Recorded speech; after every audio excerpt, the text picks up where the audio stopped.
आज की इस वीडियो में बात करने वाले हैं एनआईए एक्ट के बारे में। एनआईए एक्ट एक ऐसा एक्ट है जिसमें जब भी किसी चेक से रिलेटेड कोई पेमेंट होती है और यदि वो चेक बाउंस हो जाता है तो चेक बाउंस होने के बाद जो हम केस लगाते हैं वो एनआईए एक्ट के तहत लगाते हैं।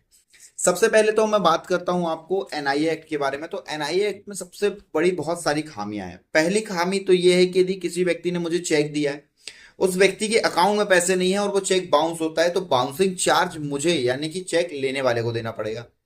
यदि चेक लेने वाला ये चाहता है कि चेक देने वाले के ऊपर केस पुटअप करना है तो भी उसकी जो कोर्ट फीस है चेक लेने वाले को देनी पड़ेगी।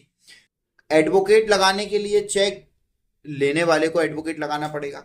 साबित चेक लेने वाले को करना पड़ेगा कि इसने आखिर में पेमेंट किस लिए दी थी। इसके अलावा एट लास्ट कोर्ट क्या डिसाइड करता है, सबसे मेन ये है।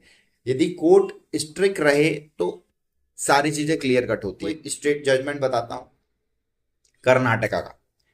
कर्नाटका के शिक्षा मंत्री हैं मधु बंगरप्पा। मधु बंगरप्पा जो है इन्होंने एक एमडी कंपनी के एमडी के तौर पे 6 करोड़ 60 लाख रुपए का चेक दिया हुआ था। 6 करोड़ 60 लाख रुपए का चेक बाउंस हुआ। सामने वाले व्यक्ति ने उसे एनआईए एक्ट के तहत केस पेश किया। अब आप समझ लीजिए 6 करोड़ 60 लाख रुपए की यदि मैं स्टाम्प ड्यूटी की बात करूं तो उसने कितनी सारी स्टाम्प ड्यूटी पे की होगी। इसके बाद एट लास्ट क्या हुआ, कोर्ट ने उनके ऊपर लगाया 7 करोड़ रुपए का आदेश कि 7 करोड़ रुपए आप इन्हें पे करिए या तो आपको 6 महीने की सजा होगी।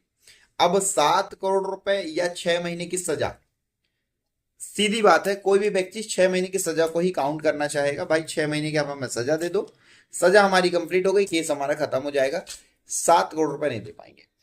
जौहरपुर का भी एक वाक्य बताता हूं। आप लखनऊ के एक व्यापारी ने चेक भेजा, उसके एवज में इन्होंने अपना माल निकाल दिया। माल वहां पहुंच गया, माल उसने उतरवा लिया, चेक इन्होंने लगाया, चेक हो गया बाउंस। अब सीधी बात यह है कि मैं एक व्यापारी हूं, मेरा माल जिसको मैंने हार्ड एंड कैश पेमेंट देके या अपने चेक से जो विड्रॉल हो चुका था उसको पे आउट करके मैंने उसको खरीदा, और किसी व्यापारी ने मुझे एक ऐसे चेक को पकड़ा के वो माल ले गया जो कि बाउंस हो गया।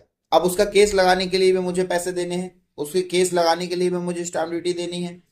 देन वो केस फाइनल होने के बाद कोर्ट एक जजमेंट भी दे देता है कि इतने रुपए का आपके ऊपर केस है, आप इतने रुपए पे करिए या इतने महीने की सजा। सजा का प्रावधान बहुत स्लो है, ज्यादातर व्यक्ति सजा को ही चूज कर लेंगे। तो यदि आप एक व्यापारी हैं, चेक से पेमेंट करते हैं तो थोड़ा अवेयर हो जाइए। हर किसी पे इतना जल्दी ब्लाइंड ट्रस्ट मत करिए। चेक विड्रॉल होने के बाद ही आप पेमेंट भेजिए।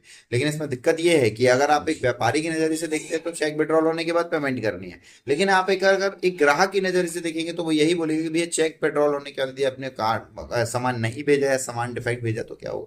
तो कहीं ना कहीं हमारी गवर्नमेंट को इसके लिए एक अच्छा सिस्टम बनाने की जरूरत है, कहीं ना कहीं एक अच्छे एग्रीमेंट सिस्टम की हमें जरूरत है। इस विषय में आप क्या सोचते हैं इसके बारे में कमेंट सेक्शन में जरूर बताइए। यदि आपने भी कभी ऐसा कोई फ्रॉड हुआ है, आपके साथ भी कोई ऐसी प्रॉब्लम हुई है, आप भी कोई एनआईए एक्ट फाइट कर रहे हैं तो उसके बारे में भी डिटेलिंग हमें कमेंट सेक्शन में जरूर बताइए।